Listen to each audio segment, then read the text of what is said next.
between you and the gin tonics. So that's very ungrateful, to be honest. Right, can we order gin tonic at those stations? Oh, we'll see if they arrive. Wow, it can be a fun panel for sure. Okay, so this is a panel about, and you can see it up here, digital innovations transforming the food value chain. Personally, I would say I think the word value chain is so utterly boring. It's like shifting boxes and stuff like that. Food can really be more than that, or digital can be even more than that to food. Can't it not, right? I think that, yes, everyone says yes here. And before we get into that, I think it's important to understand the level of wisdom that will be served through this panel. And I'm of course not talking about myself here, but Bodil, you're a acclaimed investor who used to run a SaaS fund before this. So you're really into digital. Am I not right? Yeah, it's my whole turf and my safe zone. Yeah. Yeah. But you're in food. I'm in food in Cost Capital, based in Copenhagen. So you really know both sides of this. Yeah, I try. I mean, very much humble to learning about food, but yes, trying to bridge those. This is amazing. This is amazing. Felicity, you come from a different background. Yes, I come from an entirely non-digital background. I studied chemistry in my undergrad and then engineering for my master's. So much more tangible things in the food space. But hey, who received the Nobel Prize this year? AlphaFold, right? For digitizing protein. So really, digital is the tool that we're using in order to understand biology properly. Have you done any good digital investments or looking at them? I think we are still looking at them. I was crunching a forecast until 3 a.m. this morning, so work in progress. Hopefully we'll close it in Q4. But so far, only hardware in cost. And then, of course, I've done a lot of SaaS investment previously in my previous funds where we only did SaaS. And I think what I liked back then was the sort of digital infrastructure play, where it really sort of plugs in and you build a solid infra that was made for fintech maybe, 10 or 15 years ago that we still don't really have in the food space. So that is something I try to look for now. So that the infrastructure is of course constantly developing and enabling us to live in great cities and have food just in time, etc. Felicity, have you been into the digital world or semi-digital world to do investments? Yeah, absolutely. On the investment side, we have a few marketplaces. One that focuses on sustainability and commodities. So the company is called PemPem, and they're based in Montreal, but focused in Indonesia now, on basically making the process of small shareholder farmers, who are the majority producers of palm fruit, make that more viable lifestyle for them, and also have traceability. So we were very lucky that a few months after we made that investment in their seed stage, the EU announced that all palm had to be traceable by 2030. So we're pretty happy to get validated on something that we thought was important and no one was providing that data. On the more local side, we have a marketplace called Lufa Farms. It was actually our first investment at Box One back in 2013. So even though they didn't have a food tech strategy, a clean tech strategy, they thought that was a good business right from the start. So I think it's a really cool legacy. And that's really connecting local food production and people in the greater Montreal area, but they're expanding in North America now. And then, digital and hardware solutions for crop growers. So that's a company called Vivid Machines in Ontario. That's basically making data models for people to track their orchards. So digital is now cemented in the entire value chain, from the poor smallholder farmer out there all the way up to understanding people and the content spreads. Okay, so why don't we take a deep dive and say, okay, what could we achieve with digital in the world of food? Bodil, will you take a first try at this? I think when we always sort of in this panel discuss sort of the challenges of sort of food tech, I think it's often related to the sort of scalability of things, the unit economics, the very risky first steps in sort of going from 1 to 1,000 liters, etc., etc. And I think we could mitigate and sort of shorten those feedback loops with technology eventually. And I think that will lead to that more innovations actually get out there. I feel that we are a little bit on the sort of plateau innovation-wise now, where we learned a couple of things from the first and second waves, but that we really don't have the sort of enabling technologies needed to actually make these solutions price parity enough. What type of enabling solutions are we talking about here? I mean, my dream would be that sort of you could feed everything into sort of an ML model, and you could sort of test and build your sort of product, build a digital twin, and then test it from there, from like a nutritional aspect, from a sourcing aspect, the biodiversity aspect. We're not really there yet, but there's immediate applications, I would say, a lot within like food security and a lot of smart sensors to avoid like food waste. There's also things around like being smarter with sort of APIs. We don't really have, I mean, you see that's a part of the value chain. We have solutions out there, but still our vertical is very much analog at the moment. And it's a lot of pen and paper and a lot of efficiency. So it's also those kind of solutions that I think would speed up. So you're talking about failing on the computer rather than failing in the kitchen. Yeah, that would be nice. That would cheaper. Be no, very good. Very much cheaper. Felicia, what's your take on that? You come from biotech, essentially. I mean, like, this must be what you guys are thinking about 24/7. Yeah, no, I entirely agree. I think we've been able to figure out kind of this first wave of scaling up biotech, but we haven't, as you mentioned, gotten the cost really close enough where it needs to be. And the timeline of failing and figuring that out just costs investors and startups money. And then you lose confidence of your consumers or maybe your future investors. And so anything that you can do to shore up, how are we going to go into this run? What do we do to make sure that our titers are higher? Maybe we're optimizing for a strain. Anything that you can do that isn't in the physical world, and then go in and have a stronger run and then a stronger data output, I think is how startups should be thinking. And I think we're in a place now where the material or the hardware and the digital back end of that is way more accessible to startups, where you really had to start from the ground to build those platforms, and now it's kind of an obvious solution that you can just pull from different things that are already built up. Would it be possible to predict correctly, the properties of the taste and textures of the product already in the design phase? Yeah, there's lots of people working on them. No one in our portfolio yet, but definitely companies that I'm looking at. One in particular is a company called Alchemy, and they're looking at, can we predict the flavor of plant-based or cell ag products after we've produced them, based on the inputs and sometimes the sub 1%, much smaller than that. What is the farm that these microbes graze in, is the way that I like to think about it, because you eat beef and those cows that are grass-fed have been eating things that are in the soil that are very specific to that region. We don't have that in plant-based food. You have a big stainless steel vat. You don't have the kind of microbiome that's unique to different places. How do we replicate that magic using science? And that's not, you shouldn't be doing a trial and error run of that. That's very much a digital application. But this is I think this is really interesting, because you and your audience, you probably know that we feed ourselves with 12 plants and 5 animals, 75% of our calories. Whereas we have hundreds of thousands of different plants, trillions of microbes. I don't know how many fungi we have out there. We don't know anything about them. Would this type of new technology and digital world of biotech enable us to understand the riches of nature a bit better and perhaps mimicking all the positive effects we could find out there?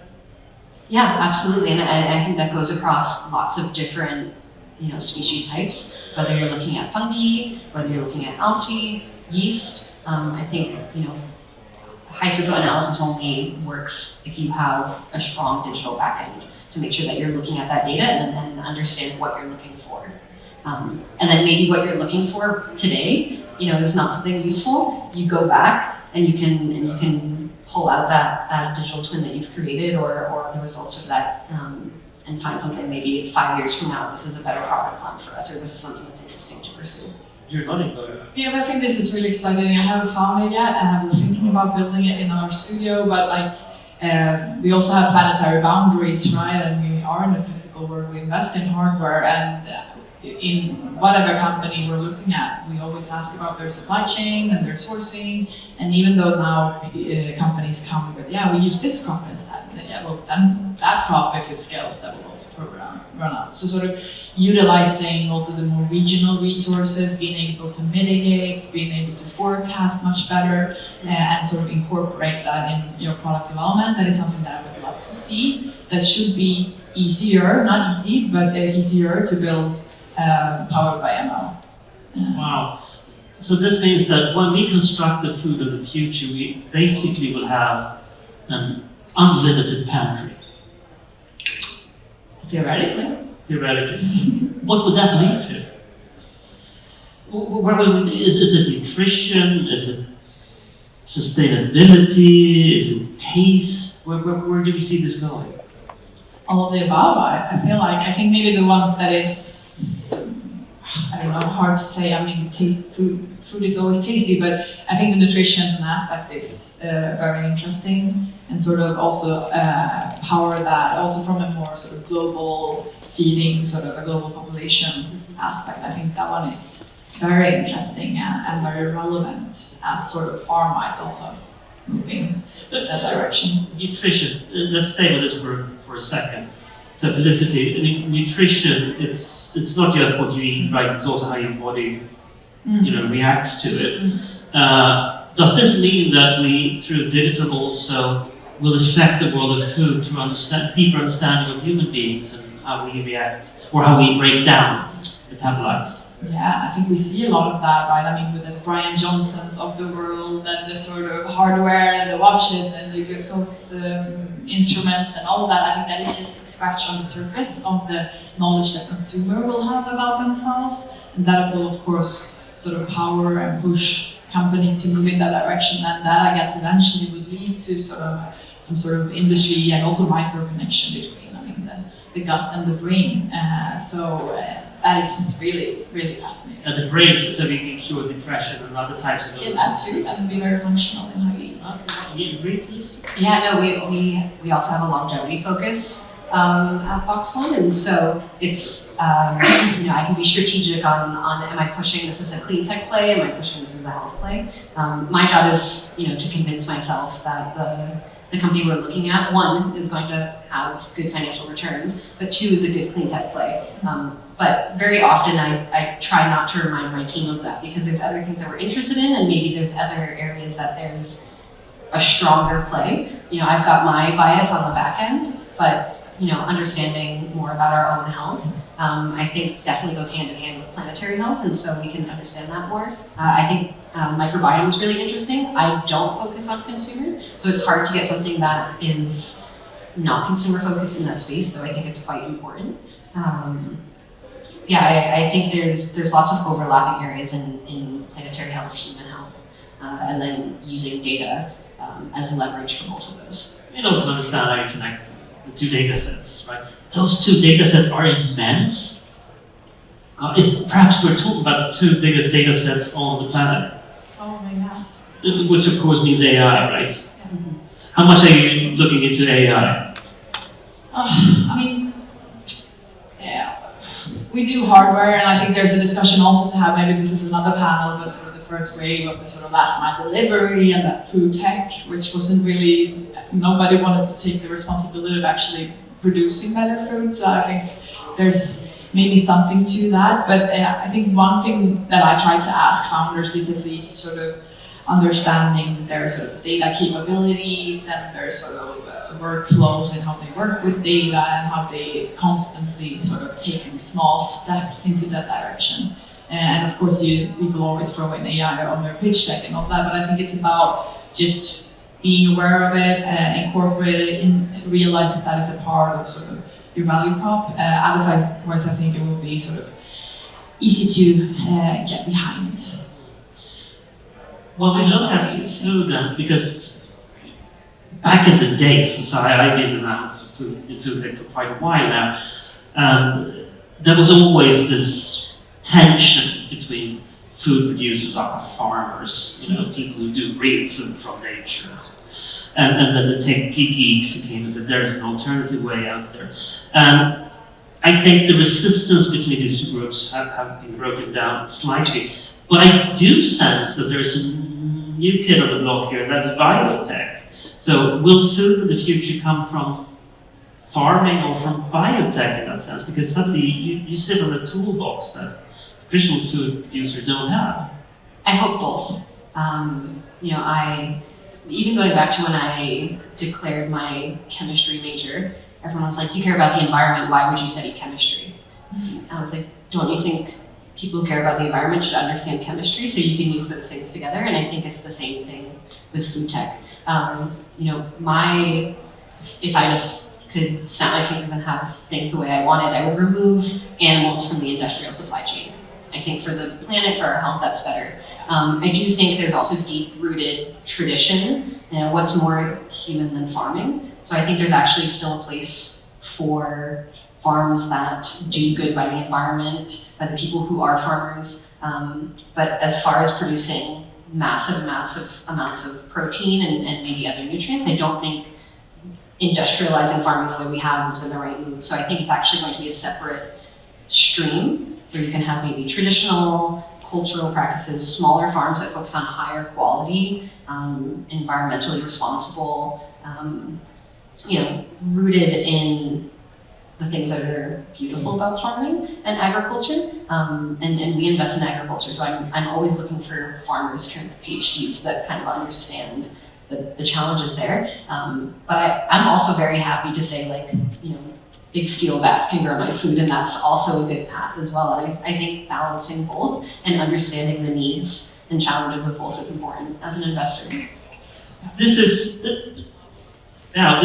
a great moment in history. Perhaps this is when we move away from producing food in nature. Is that what we're seeing in the future? I think I agree with the combination of things. I mean, we don't have, frankly, enough farmland to feed the population as we grow, period. I mean, the soil is not good enough, the land is not good enough. So we need complements, but I think maybe it's good to learn a little bit from history and realize that we shouldn't sort of have a revolution and replacing one very sort of one-sided system with another. So I think a combination and more of a flexibility and more of a local system and solutions wouldn't be bad. But I'm also very technology friendly. Yeah. So let's grow it in the bioreactor. But I think we can use our toolkit though to make both happen, right? And so I very much think of GIS plays as agriculture plays. Do we understand what our crop yields are? Are we maximizing, or are we overproducing on land? Are we looking at what our soil health is? So that's doing soil microbiome testing. Those are all digital applications as well to kind of bring it back to that thread. I think there's lots of ways that you can play into taking advantage of the best aspects of both of those worlds. Yeah. We then, of course, have the opportunity of going full Star Trek and with the help of modern technology or whatever it is, where something comes out of some sort of futuristic oven that really is good for us. So I kind of wonder how far away is that? We were debating that a little bit outside, and I'm always impatient, so I always underestimate timelines. So I said 10 years. And you said 50. So not No, but I think, maybe it's not as binary. I guess it's about taking steps. I think in the sort of high margin or bio part of solutions, we'll definitely be closer to that, where we're still very much sort of still in farming and pen and paper, probably a little bit further. But for sure, the tools will be better and better and will be out there. So it will definitely take a larger and larger share of our food production. That's for sure. Yeah, 50 might be aggressive. That might be overly conservative. But, I do believe, and I was saying this to you, I think a lot of generous investors got burned by over-promising. And so I would rather find teams that were both grounded in reality, but on the back end, very ambitious about what they were trying to build, even though it was a bit crazy. And I'm happy to get on board with something that feels like a moonshot, but I think you need to be careful with that storyline. And so I think every day we're getting closer, and the tools that we have, that toolkit is getting broader and deeper. And so, maybe it is 10 years that we're eating food that just like, you turn on your protein machine and then it's the same as a microwave. I wouldn't want to overpromise on things. I'd rather focus on what are the things the problems we need to solve today. But there's of course this is not just black and white. Right? So we go from one state to another overnight. With the potential or the opportunity of creating targeted or almost personalized food, that means that we will see a lot more difference or a lot more different food products out there targeted specific groups, whether they're diabetics or gluten or whatever, even beyond what we see today. Is that a fair assumption? Yeah, I think that's a fair assumption, but then I also think that sometimes we tend to go a little bit too Star Trek on things, and I'm very interested in nutrition and how that will impact, and you can go all nerdy about that. But on the other hand, there are also a lot of quite sort of foundational pillars in nutrition that everyone is feeling sort of kind of good at doing, fiber and sort of, So it's also privileged, without being political here, but it's a very privileged perspective on food and nutrition, I would say. There's a flaw to this one, because so provided that we can suddenly amass loads and loads of products that are very targeted towards specific groups out there, no supermarket in the world can carry those. Yeah. So that means that we move towards that paradigm. That means that we also need to change actually the supply chain. Yeah. So what do you figure? So how much of the value out there that this is a supermarket? So where will the value go? Will still reside in the food objects themselves, or will more and more the value then reside in the digital layer that guides us to the specific nutrition that we need? I think it'll depend on the consumer base that you're going for. I think you said a very privileged perspective. Yeah, there are going to be people that want their smartwatch to tell them, like, okay, here's what you need to eat today, or that thing that you ate, took 1.2 years off of your life, so don't have any more bites of pizza. And that's a world that maybe we're getting to. I also think more broadly, there's a lot of people on this planet, and so the way I think about it is we need more energy and protein. Those things are inherently linked to one another.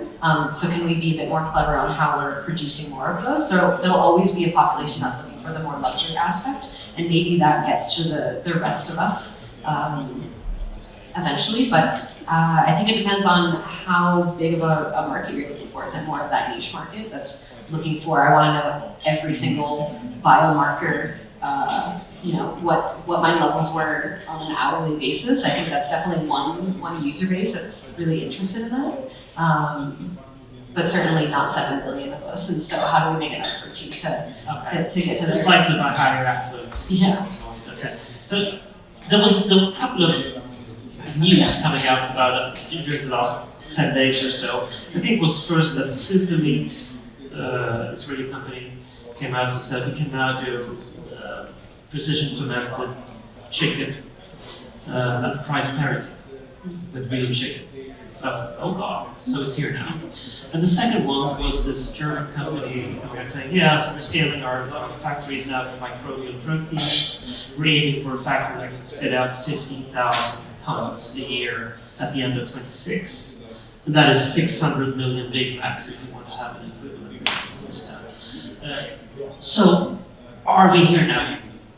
Is this science fiction? Because it's not just, burger made to your order that is science fiction. Many people is also producing nutrition, and that's also science fiction. But are we here? I think we're getting there. I think all technologies being used in food that comes from pharma or lab and science is still fairly expensive. Precision fermentation is getting there. I wouldn't say it's there yet, and not in all applications. So I always try to look at, very frankly, like a graph of the cost of technology, and then a graph of the sort of margin and cost of whatever you want to produce, if it's vegetables or if it's coffee or if it's flavor enhancers. And that's margins to like 10 to 80%. So without being too financial about things, it just needs to be a good delta there to even make a good business case, hence returns, hence funding, hence exit, hence more funding to the whole space. So I think you need to be a little bit smart and frank with the timelines here. Because it's kind of interesting, because suddenly food becomes financial in a way it hasn't been before. Yeah. Because suddenly you see, okay, we can scale these things, and suddenly the big boys with the big bullets come in, the big girls with the big bullets, and suddenly we can scale this because we have sovereign wealth funds that pour $100 billion into this, in a way that traditional food cannot. They cannot compete with that market. Yeah. That's true. And my perspective, I'm thinking of it as a future food perspective of adapting to a changing climate. I think the way we're farming right now is not going to be sustainable just from a being able to do it perspective, not sustainable as far as the climate perspective. And so I'd be interested to see those metrics on cost parity. What's the asterisk there? Like, what are they comparing themselves to? But I do think from a technology perspective, precision fermentation is getting there. We're getting a better understanding of how to increase your titers, your yields, get higher quality products. I'm talking to companies that are doing the same thing with microalgae, which has traditionally had less optimization in the bioprocessing, but also has the cheapest feedstocks you can possibly imagine. So how do we use outdoor ponds to produce high value materials, whether it's in pharma or food, while also just having more optimized processes for that. So that certainly I think can bring costs down. There's a few people working in that space. On our end, we're doing biodiesel and starting in the pharmaceutical area and then eventually getting to food, which consumers expect to be lower cost. Yeah. Okay, but this is very encouraging, I think, for the audience here, of which many are. I suppose you're not farmers, right? Because then you would be attending your labs. Because farmers work 24/7, like entrepreneurs, by the way.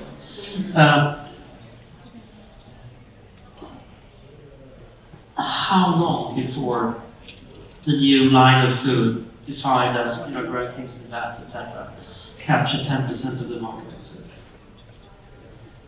I didn't prep you for this one. Oh, You didn't. tough one. You always force us to guess things, and then Yeah, have to be quoted that's the on fun the part. Yes, post. exactly. I'm gonna write it up. So this is interesting. I like that you're asking this question. It's- I'm not. You said once we need 100 times more investments. Yeah, and then I did I used that was a lot. it too off? That was too off. So on my end, my team comes from a markets background. And so if you say something with conviction, they also tell you to put a probability on it.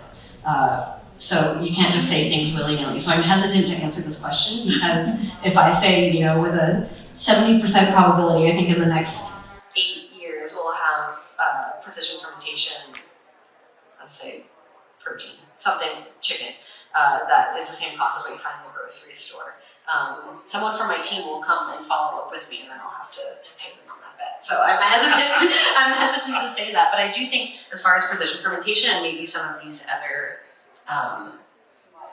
similar bioprocessing methods, at least if we keep going on the same track, I'd say maybe less than 10 years. I'm really interested in cell ag, which is having a weird moment. I'm still supportive, and I'm also understanding that everyone kind of hates it right now, so trying to figure out how do we make that. I think we're a little bit farther off than that for mass commercialization, but again, with being able to specifically rely on digital twins and back-end bioprocess optimization, I think maybe getting closer to 15 years. So maybe we should plan that now, put it on the calendar, and come back and see if it was true. Yeah, let's quote us in 15 years. That's the line on that one. You know what the funny thing about this is that you're not jumping at the question at all. Think you don't think it's strange. If I was sitting there being in the audience being a traditional food company and says like, oh shit, 10% of my revenue is gone in a few years. Yeah. That means I will have to take massive write-downs in my factories. I should start getting worried. From traditional agriculture? No, food producers, food factories. They should start acquiring you guys. Yeah, I think so. We're actually finding that those people are on the cap tables of our companies. They're already thinking about it. And the reason they're thinking about it now is because they're looking at what their margins are and what their suppliers are saying to them. And they're finding that their supply chains aren't going to be able to handle the quantity of food that we're producing with more unreliable weather patterns. And so they're ahead of it. I think they're concerned about making sure that they have milk going through their warehouses. I think they're less concerned about where it comes from.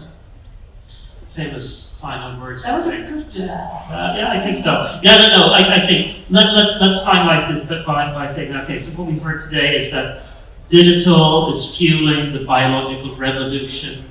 Biological revolution will change the world of food for good. It's happening now, here now. It's not futuristic in any sense. And the entrepreneurs will save the day alongside the genius investors that sit on stage here today. Thank you so much. Thank you so much.